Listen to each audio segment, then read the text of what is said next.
Irmãos, mais uma vez, eu acho que eu falei com todo mundo, né?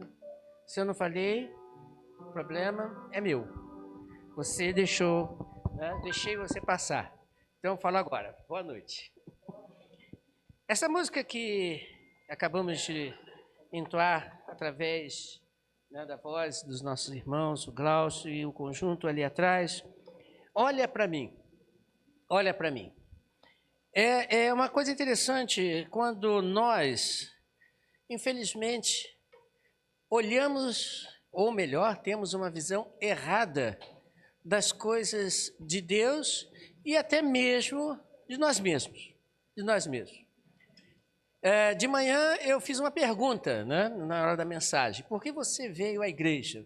Você lembra disso? Pois bem, agora de noite eu quero fazer uma outra pergunta. Como Deus está te vendo?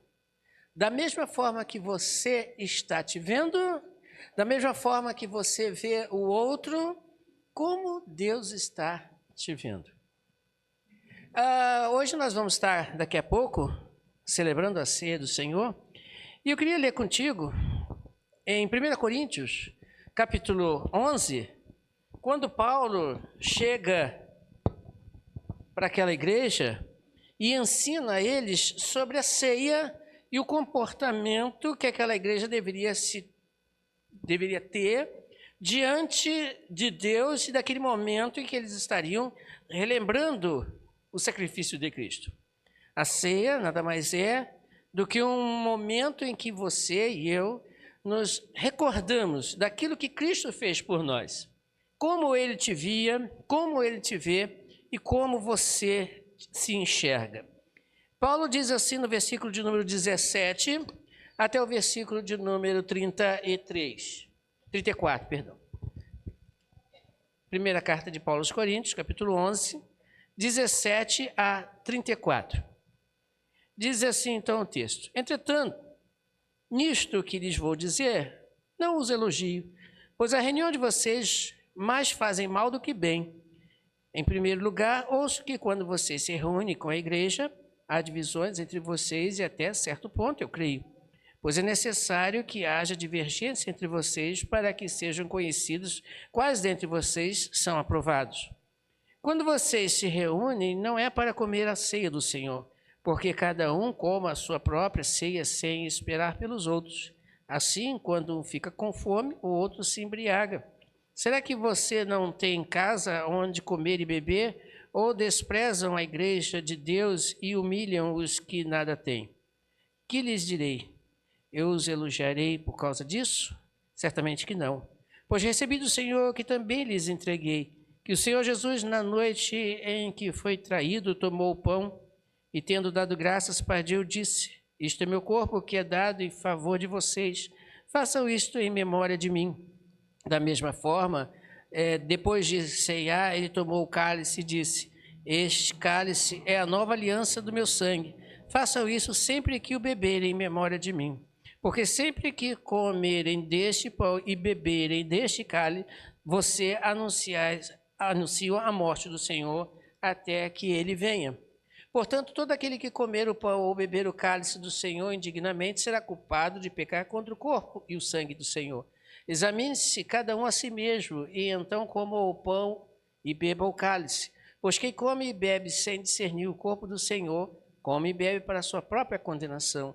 Por isso há entre vós muitos fracos e doentes, e vários já dormiram.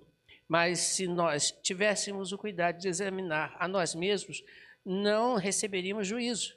Quando, porém, somos julgados pelo Senhor, estamos sendo disciplinados para que não sejamos condenados com o mundo. Portanto, meus irmãos, quando vocês se reunirem para comer, esperem uns pelos outros.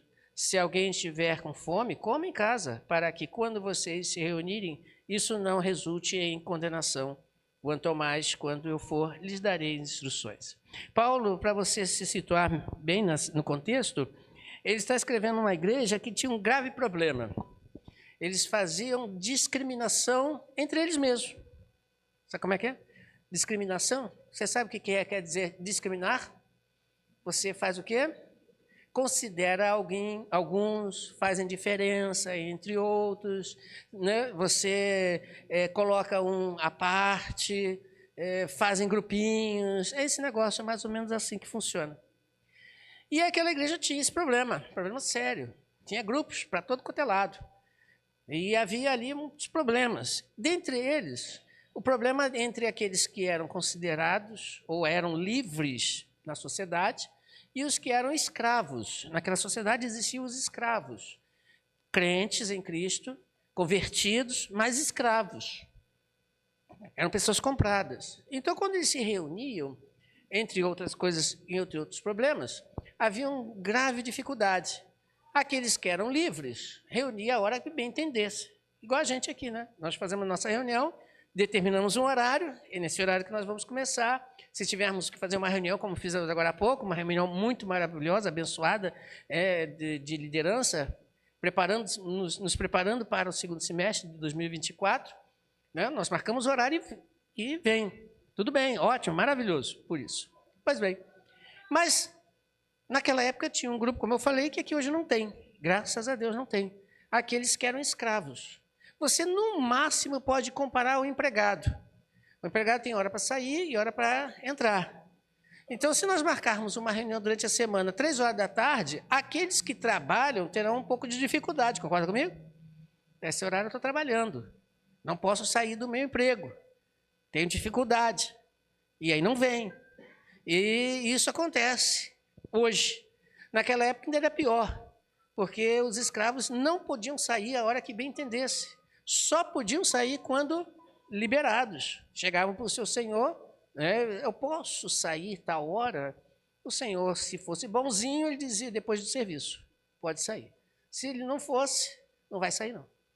E a igreja reunida, estavam naquela alvoroço todo, naquela situação toda, entre outros problemas, eles estavam reunidos e nem sequer pensavam naqueles que tinham essa dificuldade de estarem juntos. Então, acabou que, na discriminação, fizeram de um momento de culto e adoração, de relembrar do sacrifício de Cristo, uma verdadeira festa.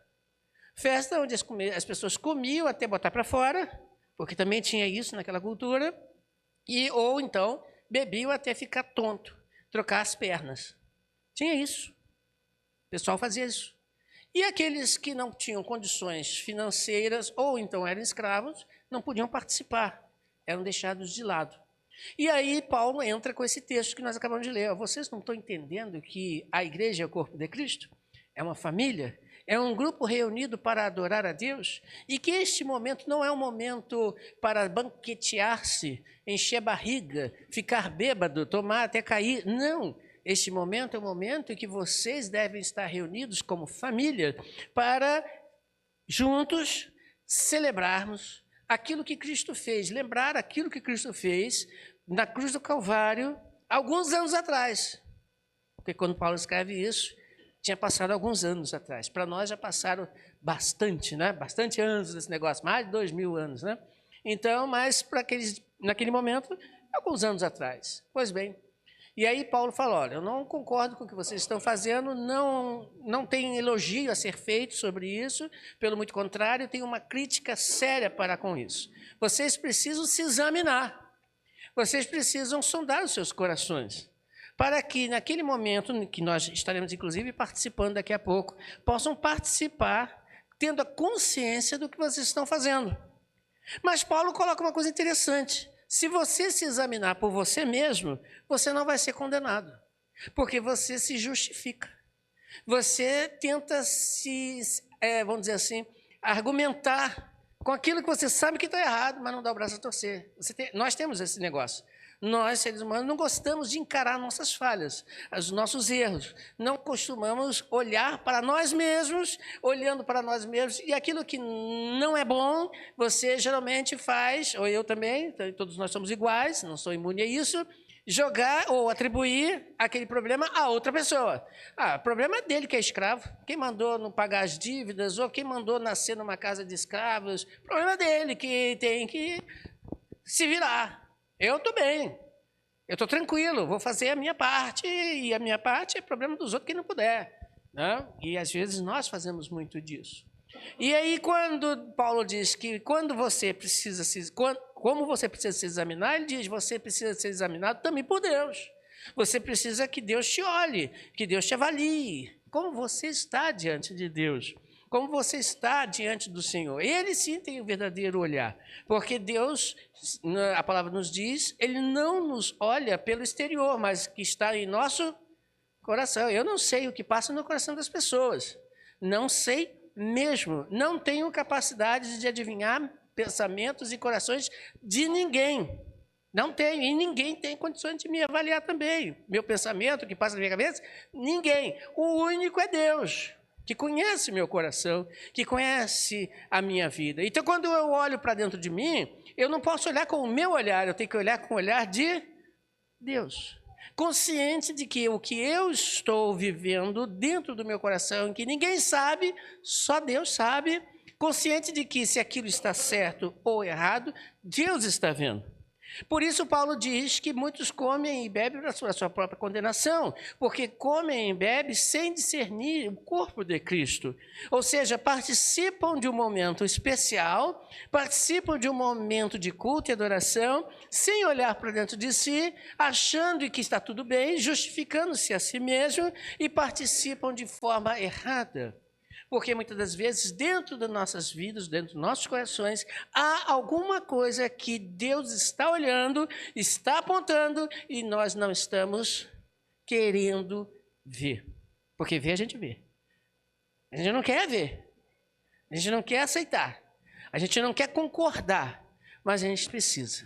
Por quê? Porque se eu comer e beber sem ter esta avaliação em meu coração, eu vou comer e beber para a minha própria condenação. Aí Paulo fala, por isso que vocês têm dentro de vocês aí, muitos que estão numa situação estranha, né? Doentes, né? Eles que já dormiram, quer dizer, já morreram, né?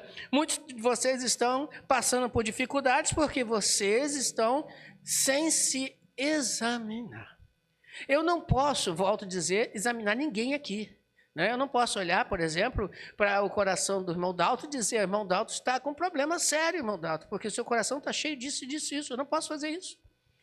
Eu não posso chegar para a Bianca, a jovem senhora da igreja. Eu não posso chegar para ela e falar, Bianca, você está no seu coração cheio disso e aquilo. Eu não posso, eu não conheço o coração de ninguém. Da mesma forma que também ninguém pode falar isso de mim. Ninguém pode chegar para mim e dizer, você tem no seu coração isso e aquilo. Não tem como. A irmã Lia não pode chegar para mim e falar assim, pastor, seu coração está inundado disso. Não tem como isso. Não tem. Ok? Você deu para entender a minha visão? A visão de Deus é como você... Aliás, a realidade é como Deus tem visto o seu coração. Como Deus tem examinado a sua vida.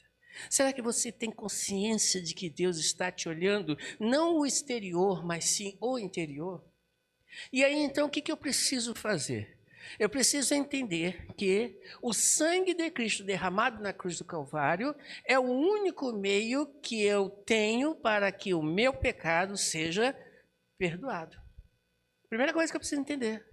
O sacrifício de Cristo na cruz do Calvário, o sangue dele derramado, é o único meio que nós temos para que os nossos pecados sejam perdoados.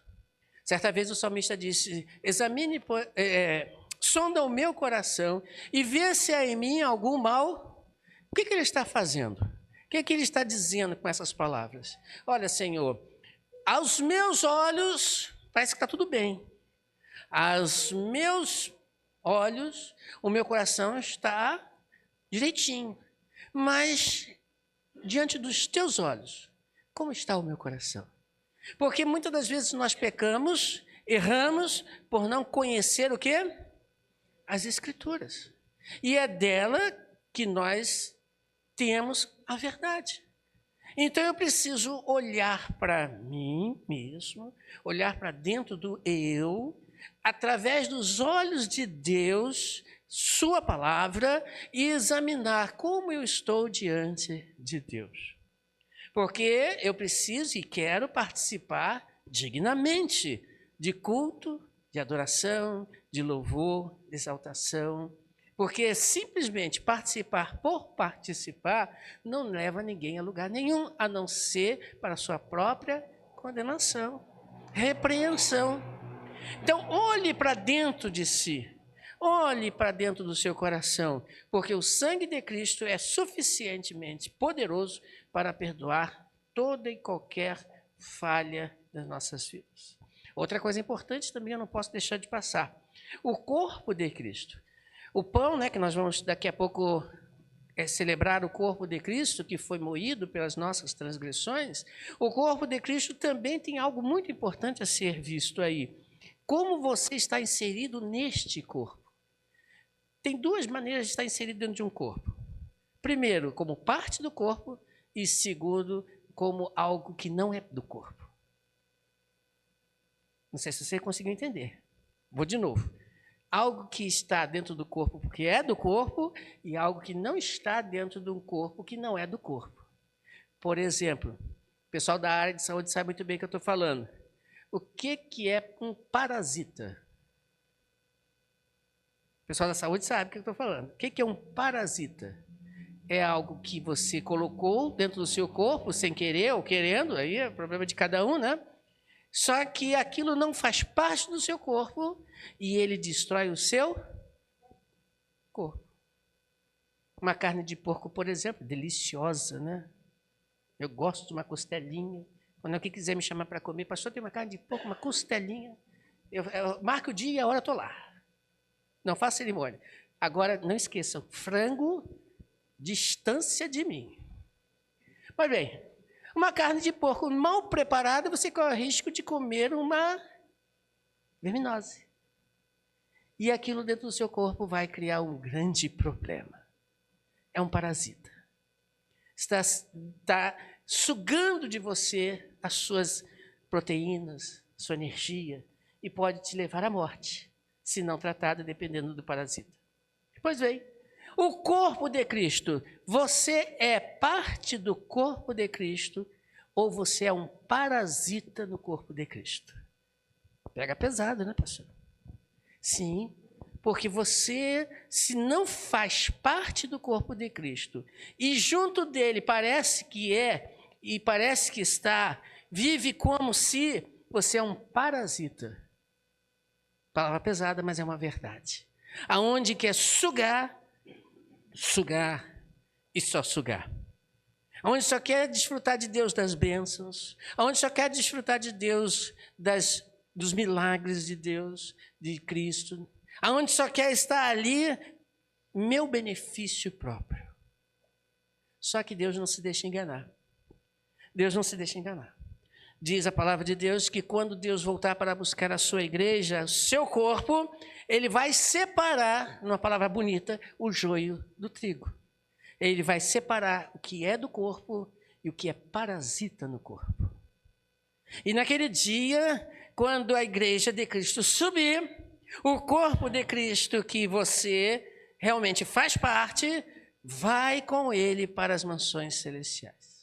Mas aquele que é parasita, aquele que não é trigo, aquele que é joio, aquele que não presta, que está ali só para sugar, vai ser levado ou lançado nas trevas exteriores.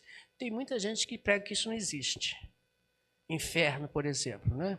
Isso não existe, isso é invenção. É fazer pânico, é trazer pânico às pessoas. No próprio Jesus Cristo disse, não fui eu que disse. Então, se você não concorda, não concorde com ele. Comigo, eu só estou repetindo. Isso é um grande problema. Porque as pessoas vão se iludindo, achando que por estarem numa igreja, participando das atividades da igreja, fazem parte daquela igreja como fazendo parte do corpo de Cristo. Só que Cristo conhece como ele está te vendo.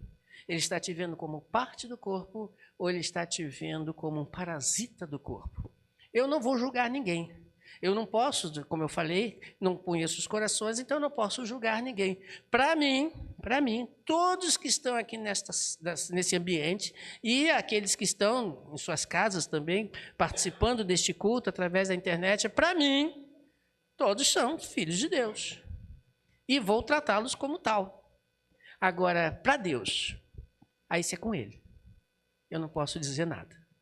Eu não posso nem sequer cogitar a possibilidade de pensar que fulano ou ciclano não é. Eu não posso.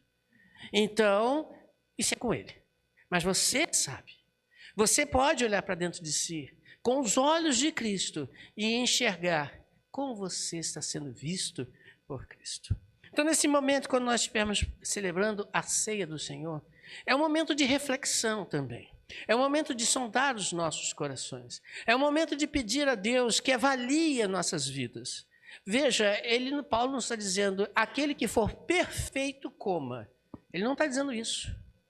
Paulo não disse isso. Cristo também não disse isso. Aquele que não tiver pecado, coma. Ele não está dizendo isso. Jesus Cristo não ensinou isso. Ele está dizendo o seguinte, examine-se, pois, o homem a si mesmo. E depois faça o quê? Coma. Agora, você que vai se examinar e vai dizer se você participa dignamente como corpo de Cristo ou indignamente como um parasita no corpo de Cristo. Aquele que comer indignamente, diz Paulo, e Jesus Cristo deixou bem claro isso, come para a sua própria condenação. Isso é contigo, não é comigo. A minha parte é sinalizar, alertar, examinar-se. Então, eu vou pedir aos nossos irmãos diáconos, né, que é a irmã Fátima, irmão... Cadê o irmão Zé Bento? Ah, está aqui. Irmão Bento, que vão nos ajudar na distribuição desses elementos. Desses dois, o pão e o vinho. Né, o fruto da vide, o suco de uva, como alguns costumam falar também. Esses elementos não são místicos. Esses elementos não vão trazer para você nenhum tipo de bênção especial. Esses elementos nem é santo. O momento, sim, a adoração a Deus. Mas esses elementos não vão trazer para você nenhum tipo de benefício espiritual. Nenhum. Como o próprio Jesus Cristo disse e Paulo confirma, são simplesmente elementos para a nossa memória, lembrança do que Cristo fez por você, que Cristo fez por nós. Esses elementos não vão se transformar no corpo físico de Cristo, isso é impossível. Nem tampouco o sangue, não vão se transformar. É pão, é aquele pão que você come em casa. É suco de uva, é aquele suco de uva que você come em casa.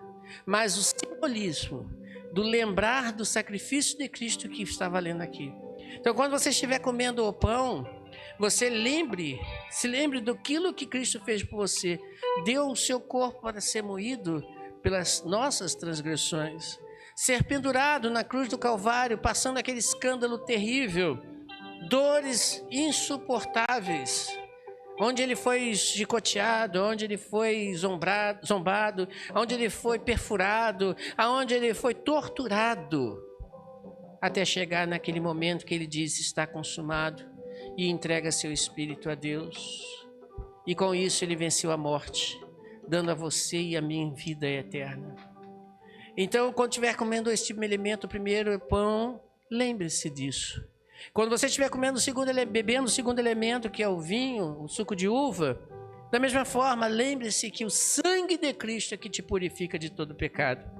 Não é estar na igreja, não é cumprir com obrigações religiosas, não é fazer isso ou fazer aquilo que vai fazer com que o seu pecado seja perdoado.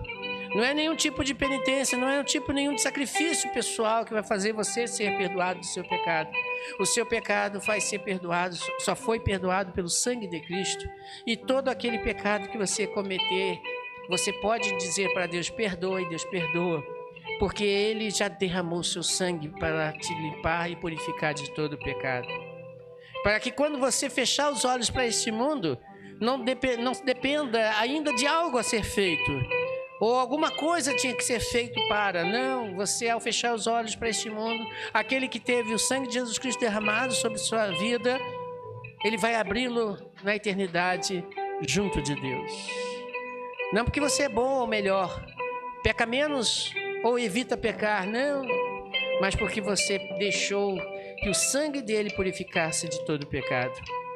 Então, se você nesse momento fizer uma análise de sua vida, faça-o quando estivermos distribuindo este elemento, mas não faça com os seus olhos, faça com os olhos de Deus. Use a palavra de Deus. E depois, quando comer ou beber, agradeça a Deus, porque Ele, apesar de ser um Deus todo-poderoso, majestoso, como nós falamos pela manhã, um Deus perfeito, um Deus que não abre mão da sua glória, do seu poder, da sua honra, Esse Deus Todo-Poderoso, Ele enviou Jesus Cristo, se fazendo homem, se fazendo carne, passando por tudo aquilo que nós passamos, para que no final pudesse dar vida a você. E a Bíblia diz que Ele fez isso antes mesmo de você ou eu merecer qualquer coisa. Nós éramos inimigos de Deus. Que coisa maravilhosa, que amor esplêndido esse de Deus. Então, quando você estiver comendo e bebendo, agradeça a Deus pelas suas profundas misericórdias para com você e para conosco. Agradeça a Deus porque Ele não olha para o que você foi, mas Ele olha para o que você é e como você está. E quer fazer de você melhor do que você é hoje. Ele quer assim. Então, quando comer e beber, agradeça a Deus. Senhor, muito obrigado pelo teu sacrifício. Perdoa as minhas falhas. Mas não vá no atacado, não. Vá no varejo. Senhor, perdoa aquele pecado assim, né, irmão Zé Bento? Senhor, perdoa aquele pecado tal. Senhor, perdoa aquela falha minha. Me ajude a não errar mais. Me ajude a não ser mais um motivo pelo sofrimento teu na cruz do Calvário. Quando você estava sendo pendurado lá. Quando o Senhor estava sendo colocado naquele madeiro cruento. Aquela morte terrível. Perdoando ali meu pecado. Diga para Deus. Fala, Senhor, me perdoe por causa disso, daquilo outro. E faça até como salmista. E vê se tem alguma coisa que ainda não estou vendo. E me ajude a enxergar e me consertar. Muito obrigado pelas tuas misericórdias. Faça isso quando você estiver comendo esses elementos.